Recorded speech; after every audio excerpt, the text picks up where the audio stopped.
Welcome to my viewers, and today we have another interview, and I would like to welcome Sarah Dawkins. And Sarah is a health coach, and I would like you to tell us a little bit more about yourself first. Thank you, Stephanie. It's great to be here with you and your viewers. So yes, I'm a health coach, but I wasn't always a health coach. Before that, I was a registered nurse, and believed that when we're sick, we need doctors and medicine. And that was my whole life view and beliefs for a long time.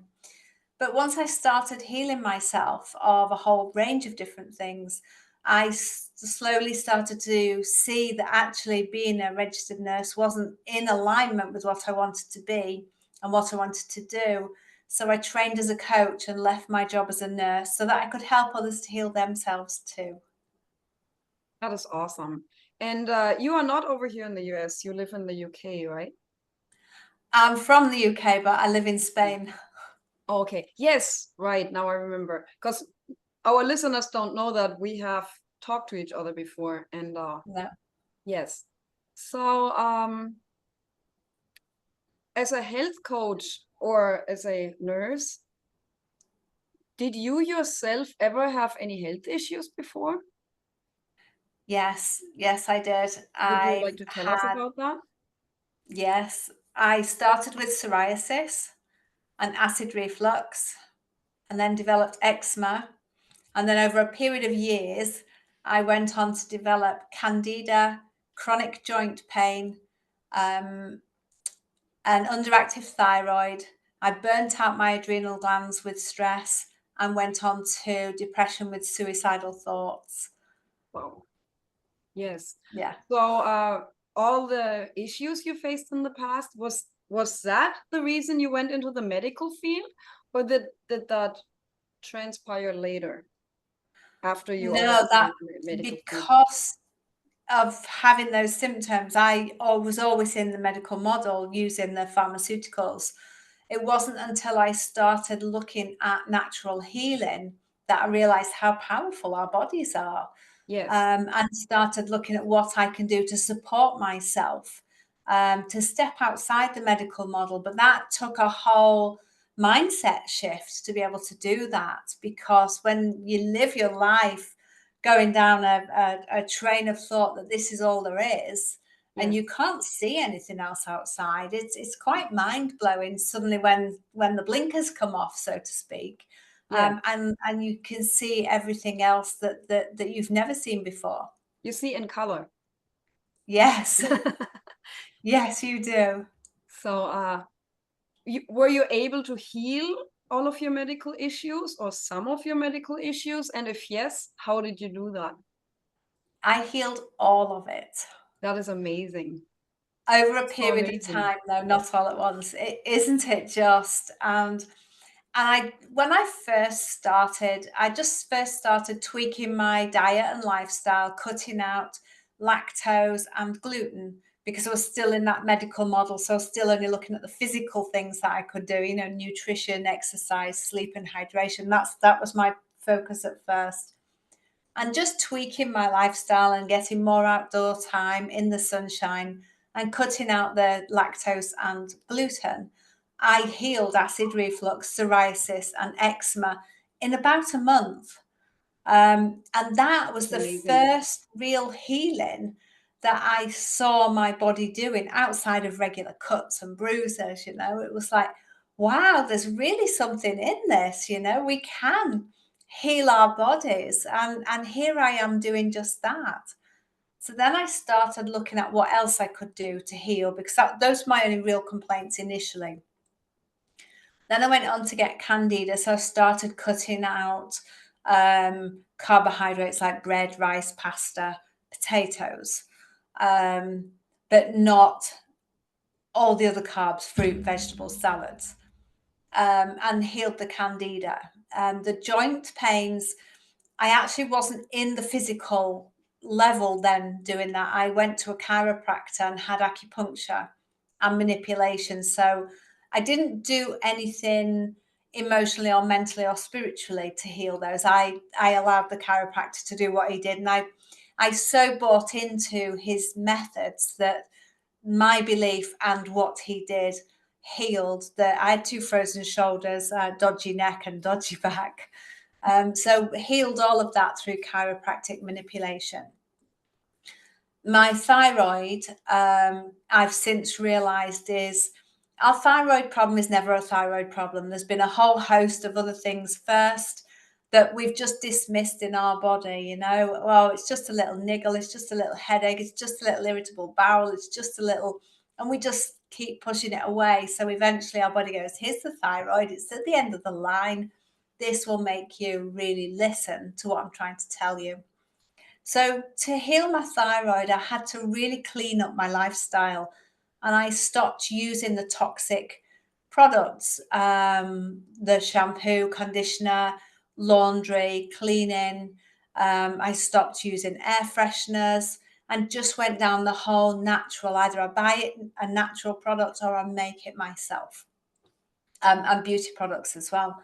So I started making a lot of my own products. But ultimately, the thyroid, it's linked to the throat chakra. So it's about speaking up and speaking out.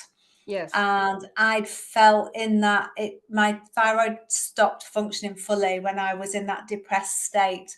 And in that depressed state, I didn't really speak out. I just swallowed everything. I was very quiet, very insular and introverted. So I had to learn to start speaking out again. So the cleaning up my environment, my diet, starting to speak out. And my friends started taking me to the gym as well. So I was doing some regular exercise, and all of that together helped to heal my thyroid. That's amazing. And then the depression, the suicidal thoughts, and the burned out adrenal glands took longer. And that was more about just continuing down that healing path that I'd started, adding in gratitude, mindfulness, meditation. And initially, because I'd never meditated before, I'm like, what am I doing? How do I do this? You know, I sat down quiet, and this little voice started, who do you Yes. think you are? You're no good. And I'm like, whoa, I don't want to listen to that in meditation. So I started listening to some guided meditations, and initially just to find peace, you know, that inner peace, just to quiet my mind and body. And then I started doing slightly longer meditations and started to look to the future. What do I want my life to look like? So I started meditating on becoming an entrepreneur and winning awards. And sure enough, I transitioned out of the job that I thought I would be in forever as a registered nurse into, I became an entrepreneur at first before I became a coach. And I did win awards, exactly as I'd meditated on. But that was a stepping stone to get me into coaching, and understand what it was that I really wanted to do, which is to help people to heal, like I've done, like all these people in my book have done, and like all the people on my podcast, to show people we can heal our bodies. We just need to support it. So there was a lot of tweaking of my diet and lifestyle. There was some changes of mindset and thought processes. There was getting back in touch with my inner voice, which had become very disconnected from. But the real key to healing is about understanding what you've been through in your past affects your present and future. Yes. And until we can heal that, we're not going to heal ourselves fully. The physical level, the nutrition, the exercise will help. The getting back in touch with that little voice, the meditation, mindfulness, gratitude will help. But unless we do that inner work to free ourselves of that trauma by understanding it, to be able to allow us to forgive ourselves if we need to be forgiven, and the people involved in our past, we can then offload that weight, and it stops weighing us down in our present and in our future. So it was it was a holistic way of healing, because it started out just physical, but then I added in the mental, emotional, and spiritual aspects to make it holistic. Because Yes.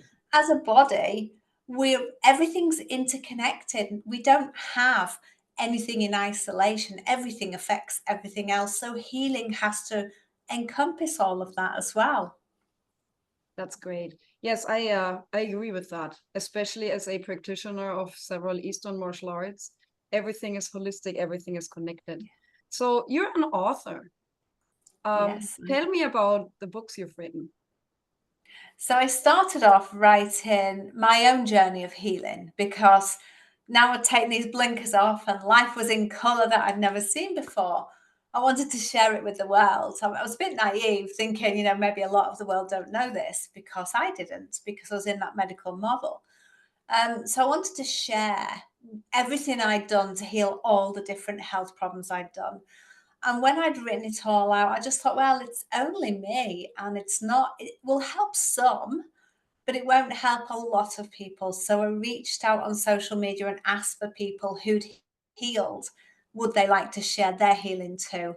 And people who've healed ALS or motor neurone, as we call it in the UK, multiple sclerosis, a whole range of autoimmune, cancer, Lyme, stroke, asthma, allergies, a huge amount of health problems, some of which we're told can't be healed, they're life threatening, they're going to kill us. These people have healed in my book. So it started out in English and I've had it translated to French, Dutch, and Spanish. Thankfully, through the people in this little Spanish village where I live. It's quite cosmopolitan, very multicultural. That's amazing. I actually do have a relative who also has MS, so I was wondering if it's available in German maybe, but she's a lot older than I am, so I'm not sure if it's too late. She's already in a wheelchair, like hers is progressing. So, I've got a guy in my book who was in a wheelchair. okay, Admittedly, he was young, but he was in a wheelchair and he healed MS and he now does bodybuilding and he's set his own company up and he's left that wheelchair. He's a that's big, amazing. strapping guy and he's had images done on his head again and he has no MS Now I lesions. want to read it. Do you have that in audio version by any chance, or is it It's hardcover books only? it's as a physical book, but it's also as a Kindle Yes, on Amazon. And I believe, from what I've seen, when you get the Kindle, there is the facility, even though it's not my voice, there is the facility to have it read the text back to you as an audiobook. yes, that actually is possible. I went away from Kindle and right now I'm on Audible, but I could go back to Kindle, open up my old account, but they have so many new features ever since I left. And I heard that too, it will read it to you. So Yeah, that's on my that's a list of good things to option. do. Yeah, yeah, it needs to be an audiobook. So, as you probably know, my channel is the Carnivore Ninja podcast. So, I have a lot of people on my podcast that follow a carnivore diet, or to a certain extent, not everybody is 100% carnivore. And our understanding is that if you eat plants to 30% and 70% meat and eggs and fat, you are, in fact, a carnivore. Would you like to tell us about how the conversion is like? How much meat do you eat? How many fruits or vegetables do you eat? How how is your diet for the most part these days? Um, Before I became carnivore in that sense, I was a vegetarian. Well, I started out as a pescatarian, Same, then I vegan. ate very little fish and I became a vegetarian. And I got quite sick over the 4 years. I lost a lot of weight, a lot of muscle mass. My skin changed color and started becoming affected by the sun. And I watched my husband eat just pure meat and eggs. Just that was all he ate. No carbs, no fruit, no veg, nothing. And I watched him not only lose weight but heal his body. And and for me, I'm thinking, well, where are you getting your fiber from, and why are you eating the rainbow, and how does all this work? And it was only as I looked into it further I realized that as well as we need pharmaceuticals being the myth that I overcame and changed my life, the fact that we need all of this is also a bit of a myth. So I started transitioning through from vegetarian to carnivore, but it was a slow transition because there was that whole Oh mindset yes. and conflict. So it took me about between 1 and 2 months. I don't remember exactly. It was in the spring into the summer of this year. And then I went total carnivore. I cut out all plant food for about 1 month, but I really did miss it. I really like some of the fruits and vegetables. So, Strawberries. oh, yeah, mango. Yes.